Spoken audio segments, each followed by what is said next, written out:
Bueno, muy buenas tardes a todos. Súper feliz de poder estar compartiendo este espacio con ustedes. Acá entiendo que hay gente de México, de España, de Argentina, así que hiper mega feliz. Y antes de meternos en lo que nos compete y antes de empezar a mostrar datos, me gustaría preguntarles sinceramente, cuando escuchan hablar de inteligencia artificial aplicado en la industria molinera, ¿qué es lo primero que sienten? Ahí sienten oportunidad, sienten distancia, miedo, un poco entender en qué situación están hoy, si quieren pueden ir escribiendo en el chat, ¿sí? Y se los pregunto porque la crisis laboral actual ya no es simplemente el problema de buscar talento, ¿sí? El mundo de hoy cambió, las expectativas cambiaron y muchas veces intentamos gestionar las plantas, ¿sí? Con las mismas herramientas de siempre y ya no funcionan, ¿sí? Entonces, hoy nos tenemos que llevar de acá una hoja de ruta súper clara de cómo conectar los procesos, la tecnología y a nuestro equipo sin morir en el intento. Así que vamos con eso mientras siguen escribiendo ahí en el chat. El paradigma cambió por completo. Antes, el dolor de cabeza de una empresa era publicar un anuncio y conseguir manos que vinieran a cumplir un horario.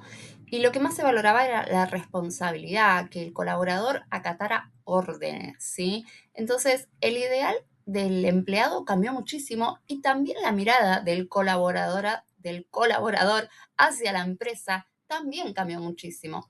Hoy el desafío es mucho más complejo, es atraer personas que tengan el mismo ADN que nosotros. Quien de verdad va a aportar para resolver las tareas de la forma en la que queremos, no solo resolverlas, ¿sí? Porque hay una diferencia entre resolver, que esté hecho, digamos, y resolver como nosotros queremos. Ahí es donde empiezan a pasar las cosas de que, che, no machea con la empresa, sí, no, es para nosotros o no es. Bueno, acá nosotros tenemos que encontrar personas que podamos motivar muchas veces para hacer tareas repetitivas, que se puedan adaptar a las nuevas herramientas y evitar la desconexión emocional. Entonces, sí o sí, para evitar eso también tenemos que entender qué tipos de personas pueden estar en nuestra compañía. Si no entendemos que las reglas del juego cambiaron, nos vamos a quedar solos en la planta. Acá también es importante pensar qué es lo que ofrecemos en la compañía. Y no hablo solo del paquete de beneficios, no hablo si tienen comedor en planta, hablo de lo que se siente real en la empresa, ¿no?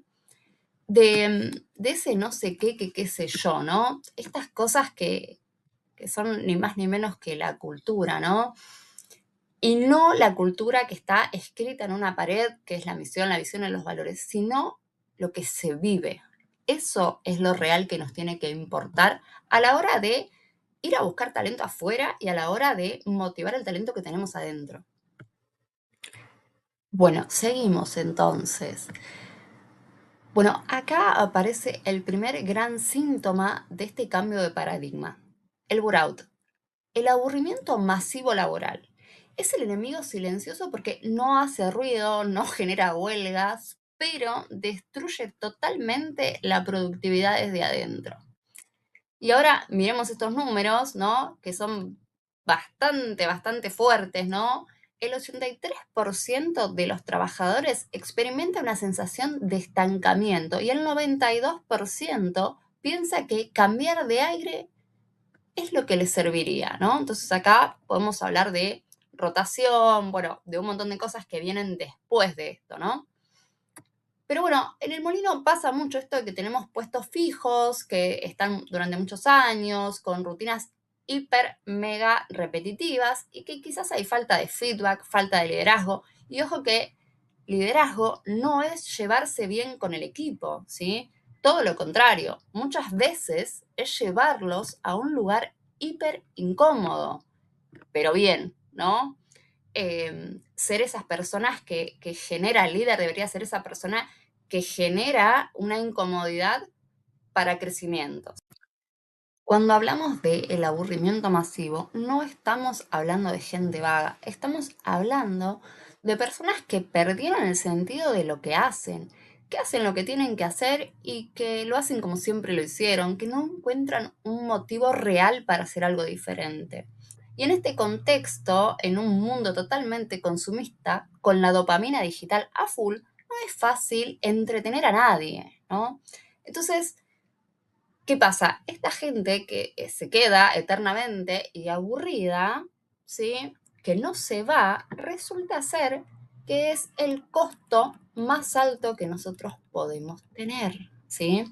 Acá voy a desmentir algo, que es que lo más caro no es que alguien renuncie y se vaya, sino todo lo contrario. Lo caro es que renuncie internamente, pero se quede totalmente desconectado durante años, ¿sí? Y esto pasa muchísimo hoy en día. No me quiero meter, pero también está el tema del pluriempleo y demás. Entonces, todas estas cosas hacen que las personas tengan la cabeza como en un montón de lados, ¿sí? Prestemos atención a esto. Tendemos a preocuparnos por la rotación y que la rotación es un síntoma más, ¿sí? La rotación viene después incluso de esto, ¿no? Y viene por falta de liderazgo. Creemos que desvincular a alguien es muy difícil porque es muy costoso, porque hay que indemnizar, porque hay que buscar a alguien nuevo, porque hay que pagarle a una agencia, porque hay un tiempo de onboarding. Pero financieramente, bueno, en el momento puede ser que sea un poco más caro, pero después no. Después no, porque el problema caro es que el empleado no se vaya, que fiche tarjeta, que cumpla horario, pero que se quede ahí, así, inmóvil. Y ahí es donde sí les digo, ok, pongamos un robot y que va a hacer exactamente lo mismo que esa persona, o incluso más, ¿sí? Porque la persona que trabaja a reglamento y que no le interesa progresar, estanca cualquier proceso de mejora que nosotros podamos hacer. Bueno, entonces, el problema más caro real es que la gente se quede desconectada durante años. Eso es algo que no podemos dejar que pase, ¿sí? Tenemos que generar acciones para que la gente que no tiene que estar no esté y que la gente que tiene que estar venga a trabajar con nosotros. Y con esto doy pie al siguiente punto, que es la competencia invisible. ¿Contra quién competimos realmente, no? A la hora de ir a buscar talento afuera. Bueno, tu molino no compite solo contra otro molino, ¿sí? Acá en el mercado laboral actual, la competencia más evidente la vemos en los perfiles técnicos, mandos medios, ingenieros o gente de automatización. Ahí competimos contra multinacionales, contra empresas tecnológicas, ofertas remotas que pagan en dólares, que tienen mucha más flexibilidad, que obviamente la planta, por la propia naturaleza física, no puede dar. Hoy las fronteras se borraron y tenemos que generar recursos para ser atractivos a la hora de buscar talento y que el talento quiera estar con nosotros. Esta es la realidad de la brecha. Ponemos avisos, entrevistamos y ofrecemos esquemas de trabajo con la mentalidad de hace 10 o 15 años atrás, pero pretendemos que los profesionales que ingresen piensen, vivan y consuman como en 2026 y que se adapten sin chistar. Si no achicamos este choque de épocas, no hay salario que alcance para retenerlos. Esto es súper importante porque la retención no siempre se hace desde aumentar un sueldo. De hecho, idealmente no se retiene a la gente porque cuando vos retenés es que la persona ya se quiere ir. Entonces estamos tarde, ¿sí? Hay que hacer que nos elijan. Entonces, miremos de frente esta brecha porque acá es donde se nos escapa el talento. Cuando digo que ofrecemos trabajo de 2015 a personas que viven en 2026, me refiero a un choque cultural y tecnológico profundo. Acá les pongo contexto, ¿no? De qué pasaba en un año y en el otro. En 2015, WhatsApp hacía poquitos años que se había empezado a usar, inicia creo que en 2009 y empieza a ser masivo como en 2012, pero en 2015 no era una herramienta de comunicación profesional, ¿sí? Entonces, pensemos hoy es todo lo contrario, generamos marca personal por ahí, promocionamos, vendemos, se integra por APIs a CRMs y en el ámbito legal, corporativo y de compliance está totalmente validado. Se toma como una vía legal y prueba documental del derecho laboral, tanto en Argentina como en España. Entonces, realmente tenemos que ayornarnos, digo una palabra bastante antigua, por lo menos acá en Argentina no se usa tanto, pero tenemos que ayornarnos y hacer propuestas reales que hagan que la gente los quiera elegir. Entonces, seamos honestos, con publicar un aviso tradicional y cruzar los dedos ya no alcanza para sumar talento a nuestro negocio. El mercado laboral de 2026 nos exige dejar de ser reactivos, ¿sí? Antes de salir a buscar desesperadamente afuera, veamos si tenemos adentro equipo para capacitar y desarrollar. En el caso que no, lo que les sugiero es hacerse 3 preguntas incómodas, ¿sí? La primera es, ¿qué necesito resolver hoy en la operación? No un puesto genérico, no buscar tal perfil, que sea un operario de tal cosa. Es, ok, ¿qué nos duele hoy? Eso es lo primero que va a hacer que cuando nosotros hagamos una publicación sea un poco más llamativa. 2, ¿cuáles son nuestros no negociables? ¿Cuáles son los valores culturales reales que el nuevo integrante tendría que tener sí o sí para que no haya un choque con el equipo actual? Y tercero, muy importante, ¿qué le podemos ofrecer a este profesional? ¿Qué cualidades tenía que tener? Habíamos visto, qué es lo que tiene que saber resolver y cómo. Entonces, ¿qué le ofrezco a cambio de eso que yo quiero? Dejemos de buscar currículums impecables de manual o al empleado que jure que viene a jubilarse en nuestro molino, porque la verdad es que esa lealtad romántica de antes ya no existe. Bueno, en realidad dejemos de romantizar lo que antes pasaba en el mercado laboral. Hoy la gente busca un proyecto donde evolucionar, no donde estancarse. Entonces, si nosotros cambiamos el filtro con el que elegimos, también va a cambiar la calidad de profesionales que atraemos y que se suman a nuestra estructura. Bueno, entonces, el mito de Messi. ¿Buscamos a Messi o al 10 para nuestro equipo? ¿Tu estructura actual tolera a Messi? Bueno, a mí me pasa seguido que los dueños de empresas me dicen, para solucionar esto, yo necesito que traigas a Messi. Y ahí mi pregunta siempre es, ¿tu molino o tu empresa está lista para Messi? ¿Le podemos pagar? ¿Lo podemos mantener contento? ¿Hay un equipo que trabaje para él? Los más futboleros seguramente van a poder comparar la performance de Messi de los últimos mundiales contra los anteriores, ¿no? Y a las pruebas me remito, el último mundial salimos campeones, entonces digo, ojo con esto, porque Messi siempre fue Messi, pero no siempre tuvo el equipo para acompañarlo y para que se destaque. Entonces, ojo, porque cuando tenemos 1000 estrellitas es difícil que funcione. Ahora, cuando todos trabajamos en conjunto para el mismo lado, y bueno, va un poco mejor. Entonces, ojo con el tipo de perfil que vamos a traer porque nos enamoramos del currículum, pero quizás no es lo que necesitamos o no es lo que aplica realmente a nuestra empresa, ¿no? Porque puede durar 3 meses, porque puede ser incompatible, porque le vendimos algo que no somos. Porque en la entrevista la hicimos sentaditos, tomando un café, con todo el tiempo del mundo, pero la realidad es que nuestra planta siempre está full y corriendo. Bueno, eso es algo que tiene que quedar claro en las entrevistas. No podemos vender algo que no es. Bueno, en 2026, sí, lo que atrae más candidatos es la marca empleadora, pero la real, lo que se vive en el comedor de planta, lo que es el trato diario con el supervisor. Y no tenemos que ser Google, no es que tenemos que ser todo amor y todo pacífico, sino que tenemos que hacernos cargo de la cultura que tenemos y salir a buscar a alguien que tenga el mismo ADN que nosotros, ¿sí? Que el jugador que vayamos a traer a la cancha calce con nuestra realidad, que la pueda potenciar y que quiera crecer con nosotros. No podemos traer a alguien que tenga otro ADN. Y eso lo tenemos que evaluar tanto en la selección como en el onboarding. Bueno, hasta acá hablamos un poco de atracción de talento, un poco de cultura, entonces ahí me pregunto, o nos pregunto, mejor dicho, ¿qué hacemos hoy para mejorar lo que ya está? ¿Sí? ¿Qué pasa en el piso de fábrica, en el gemba, ¿no? Esta es una palabra japonesa que se usa para nombrar donde las cosas suceden, ¿no? Que es literal el piso de fábrica.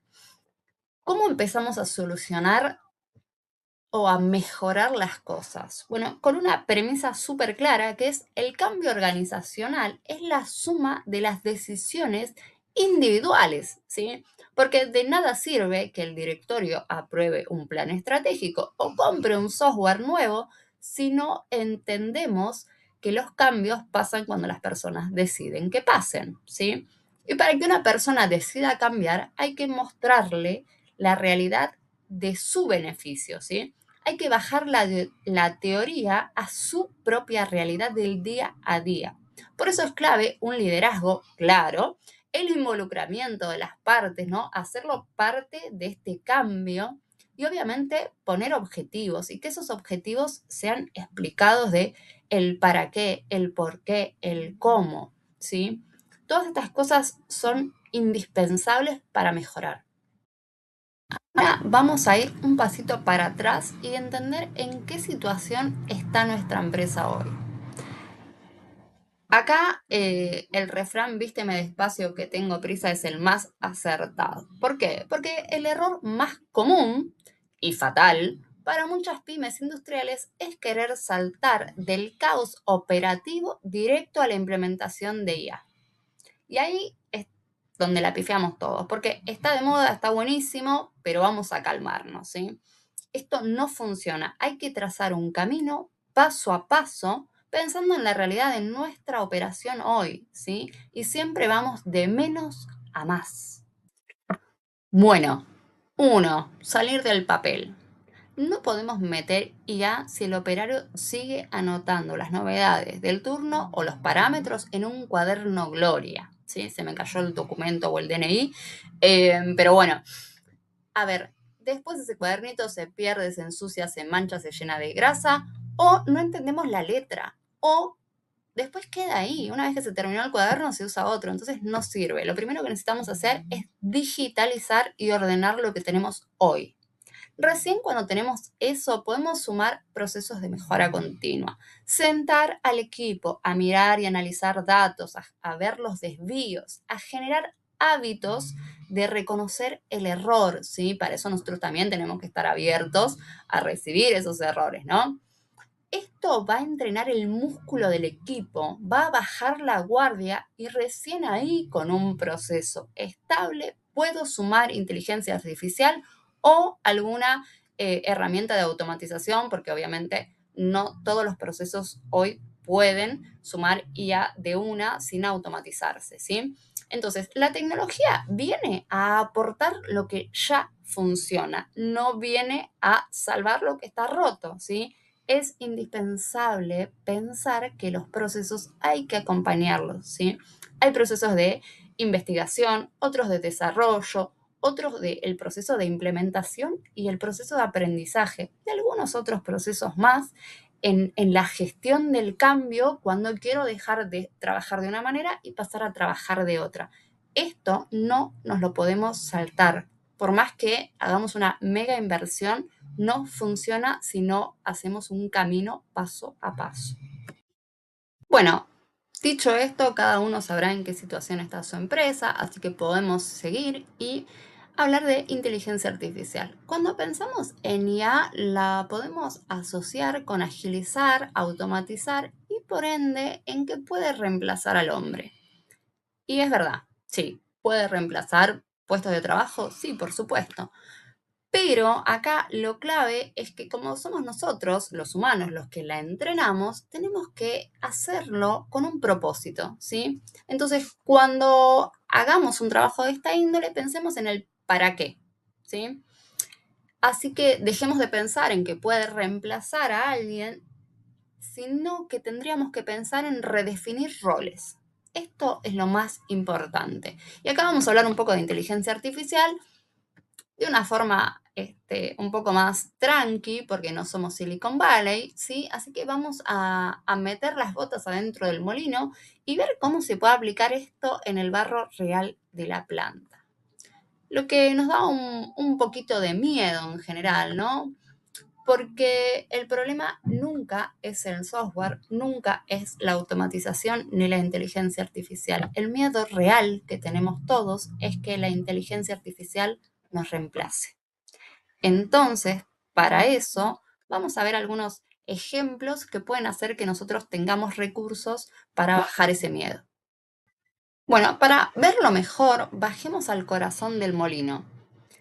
Con este ejemplo que es de control de humedad del trigo, miren estos tres niveles, son muy similares a los que vimos antes, ¿no? El primer nivel, que es súper manual, tenemos ahí el tradicional ojo del molinero, ¿no? Donde toca el grano, desconfía, digamos, saca una muestra, va al laboratorio, abre o cierra una canilla de agua según su intuición o conocimiento empírico, ¿sí?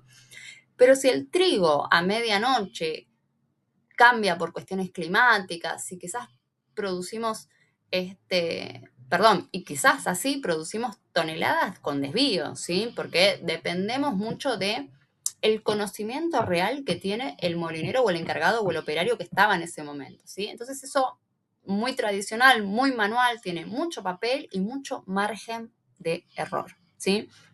En el nivel 2 lo que vamos a encontrar es un proceso automatizado donde podemos tener algún sensor en línea, alguna válvula automática, ¿sí? Que mide la humedad y puede abrir o cerrar la canilla de agua exactamente igual que en el anterior, pero de forma automatizada. El tema es que es un sistema rígido, ¿sí? No sabe si afuera hay una ola de calor de 40 grados, si el trigo está más duro, si absorbe más lento o no. Y bueno, ahí podemos decir que puede reaccionar tarde también, ¿sí? Cuando el desvío ya pasó.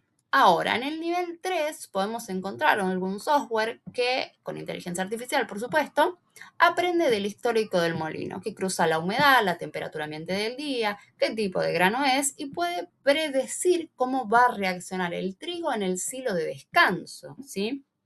Y ahí puede ajustar el agua de forma dinámica antes de que llegue a los bancos de molienda. Además, la IA hoy hace cosas que la automatización no puede, como optimizar mezclas de tolvas para que la fuerza de la harina sea exacta al menor costo posible, ¿no? Pero ojo, si tenés un molino en el nivel 1 y vas a gastar miles de dólares en pasar al nivel 3, lo más probable es que el operario o que el equipo, por miedo, desconocimiento, desconfianza, vaya a seguir haciendo el proceso manual en paralelo, generando resistencia y posiblemente una desconexión, ¿sí? Se va a desconectar de la empresa y no va a colaborar con el cambio que están proponiendo, ¿sí? Por eso el cambio real es cultural y debe ser anterior a la inversión y pensado estratégicamente para que pueda acompañar todo el proceso de implementación, de aprendizaje y demás. Ahora nos queda preguntarnos cómo acompañar al equipo en estos saltos, ¿no? Y bueno, para lograr esto, el líder de pyme tiene que desarmar el pánico general a perder el control, ¿sí? A sentirse tranquilo en el medio de tanto cambio. Para eso hay tres llaves que realmente, de nuestra actitud, que realmente van a hacer la diferencia. El primero es hablar siempre del beneficio individual, que esto lo dijimos al principio también. Eh, el beneficio individual para la persona, nunca para la empresa. Necesitamos que cada persona compre la solución como la compramos nosotros o como la compró el dueño o el CEO o el que decidió traer un sistema nuevo, ¿sí? Al operario no le importa la rentabilidad del molino. Puede ser que algunos sí y que sepa que si el molino crece, crecemos todos, pero en líneas generales, para que la persona compre la idea, tiene que ver un beneficio relativamente instantáneo, ¿sí? Entonces, en vez de decirle, compramos esto o vamos a poner esto para ser más eficiente, digámosle, ponemos esto para que trabajes mejor, no más, para que no corras, para que no te estreses. Bueno, nada, las cosas que ustedes vean que le puede servir a esta persona, ¿sí? Conectemos con la tranquilidad, ¿sí? Ahora, obviamente, usemos ejemplos con mayor impacto, no estos que son hiper mega genéricos, ¿sí? Segundo, hay que mostrarse abierto al error. ¿Por qué? Porque esto baja la guardia, ¿sí? Y ser el primero en reconocer que va a haber errores, ¿no? Entonces, idealmente es decir, chicos, vamos a implementar esto, nos vamos a equivocar las primeras semanas y está perfecto que pase. Entonces ahí nos mostramos como un líder humano, ¿sí? Y que abraza la vulnerabilidad. Cuando hacemos esto, el equipo se anima a probar, así de simple. Es como, bueno, ok, esto puede pasar, ok, cuando pasa no nos asustamos, ninguno, porque ya sabíamos que iba a pasar. Tercero, parametrizar el proceso da seguridad. La incertidumbre eterna genera una gran parálisis, genera mucha más incertidumbre hasta cuánto tiempo me puedo equivocar. Entonces, nosotros tendríamos que en nuestra planificación saber más o menos cuánto es el tiempo de implementación, pero bueno, vamos a poner un ejemplo que es sentarse y decirle, chicos, los primeros 15 días va a ser un caos, nos va a salir mal, nos vamos a equivocar, en paralelo podemos ir llevando el cuaderno Gloria y seguir escribiendo por ahí. A partir del día 20 nos vamos a sentir un poco más seguros, le vamos a ir agarrando la mano y a partir del día 30 vamos a tener control sobre el sistema. Al ponerle límites de tiempo al esfuerzo que vamos a tener que poner, que es esfuerzo emocional, que es esfuerzo de cabeza, de cambiar el chip que teníamos, de hacer las cosas como las veníamos haciendo, el cerebro empieza a recuperar el control, ¿sí? Y otra cosa, cuando nosotros damos todas estas explicaciones, lo que empieza a pasar es que la gente se compromete, porque la estamos haciendo parte. Esto es fundamental, hacerlos parte hace que compren la idea. Preguntarles, que esto bueno, no está escrito, pero digo, preguntarles qué piensan, qué les gustaría, cómo. Bueno, todas estas cosas hacen que la persona se sienta involucrada en el proceso. Bueno, ya hablé muchísimo, ¿sí? Así que me gustaría ir cerrando con esta frase, ¿no? Que es, la ventaja competitiva hoy ya no es producir mucho, eficiente y barato, sino que es lograr atraer gente que quiera quedarse, crecer y adaptarse al cambio con nosotros. Hasta acá, muchísimas gracias. Espero que les hayan servido los tips y los comentarios que hicimos y toda la charla, ¿sí? Para cerrar definitivamente, me voy a presentar porque al principio no lo hice, me parece siempre súper interesante arrancar con el tema por el que nos convocaron antes de presentarme, ¿sí? Entonces, mi nombre es Laura, soy profesional de Administración de Empresas, Técnica Química y facilitadora de procesos de mejora continua. Además, soy socia fundadora de Asolef, ¿sí? Y todo lo que hoy conversamos no es teoría abstracta ni de manual, es lo que hacemos en el día a día en la consultoría, metiéndonos en la estructura y en el barro de nuestros clientes para poder potenciarlos realmente, ¿sí? Les cuento por otro lado qué es lo que nosotros acompañamos y qué es lo que trabajamos con las empresas. A ver, lo primero que hacemos es acompañarlos respetando su ADN. Esto, la impronta que tengan es lo que vamos a cuidar y hacemos gerenciamiento de recursos humanos, desarrollo organizacional, gestión del cambio, obviamente, que es de lo que más charlamos hoy, transformación cultural, reclutamiento, liderazgo, optimización de procesos productivos y no productivos, desarrollo y gerenciamiento de ventas, consultoría integral, por supuesto, y además de todo, también tenemos identidad de marcas. Todo lo que es la parte gráfica también lo hacemos. Y nada, es un placer haber compartido con ustedes. Muchísimas gracias. Y en la diapositiva siguiente les voy a dejar nuestros números de contacto o nuestro mail. ¿Sí? Pueden contactarnos por cualquiera de nuestras redes sociales. ¿Sí? En Instagram nos van a encontrar como asolep.ar. Si no, tienen el mail que es comercial@asolep.com.ar. Bueno, muchísimas gracias por el tiempo y nos estamos viendo pronto.